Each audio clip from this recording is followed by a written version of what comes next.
Good morning and welcome to this morning's reflection.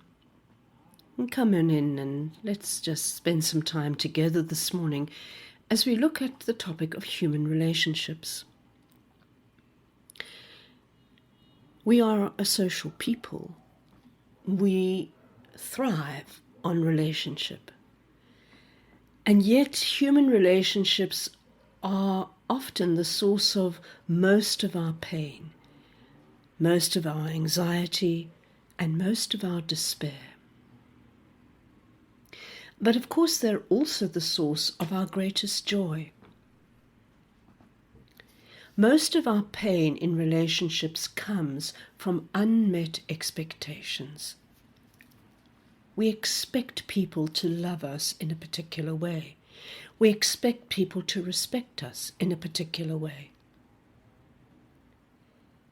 And of course, our joy comes from having our expectations met.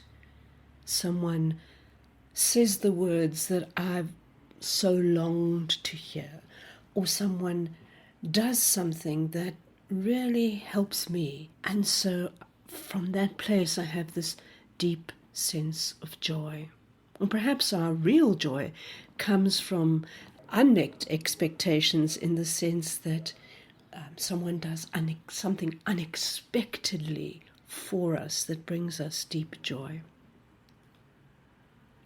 And so, in a sense, we allow our happiness, we allow our peace, we allow our sense of worth to rest on whether or not our expectations are being met, or on the perception that we are meeting others' expectations. So much of our well-being is dependent on being in a place of good relationship, affirming relationship. And of course, when we place so much of our well-being on the external things of life, then in fact we have very little control over how we feel, over how we experience life, because everything is dependent on others. Human beings, for the most part, will exhibit facets of dysfunctional behavior. Probably all human beings. But they will also exhibit facets of deeply conscious behavior that is rooted in God, behavior that is rooted in what is truly ethical and truly good. You see, we are not one single being that will always behave in a specific way. Sometimes we will behave well, and much good will come from that. And at other times we will be selfish and we will be egocentric. The truth is, we cannot trust humans to be anything, least of all our projections. We can only trust them to do what human beings do. And that is to sometimes be remarkable and sometimes to be despicable. So do not trust humans, but rather trust that which is deep within you.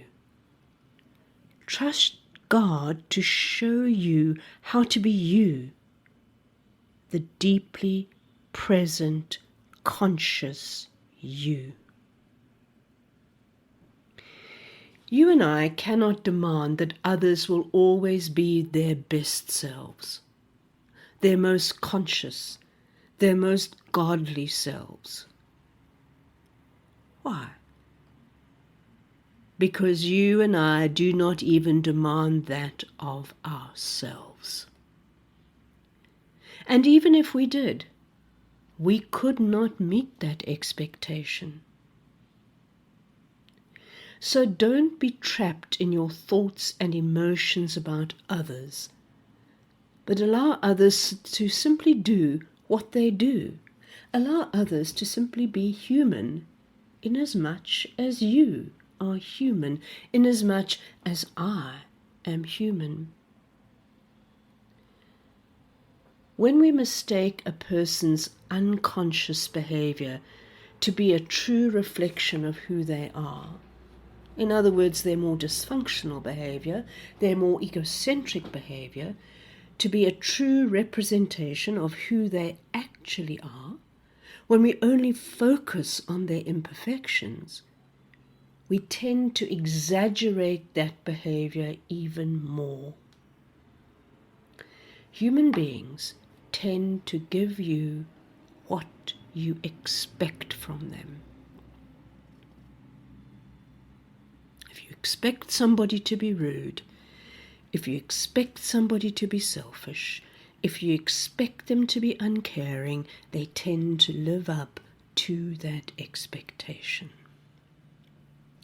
Because there is an unspoken interaction that goes on. There's a non-verbal action that goes on, or communication that goes on between people. And we pick up when people don't like us. And we instinctively react badly to that. But when we are met with warmth, with affirmation, even when and especially when it is unspoken, you draw out of that person the very best of them. So we need to trust not others, but God, and what He is calling us to be. We come into God's presence. We come into a place of being. And out of that place of being in God's presence, of being present to God, out of that place flows good. Not judgmentalism, not labeling, but deep benevolence towards others. But if you construct an identity of another based on that person's worst behaviors, no goodwill will come from that.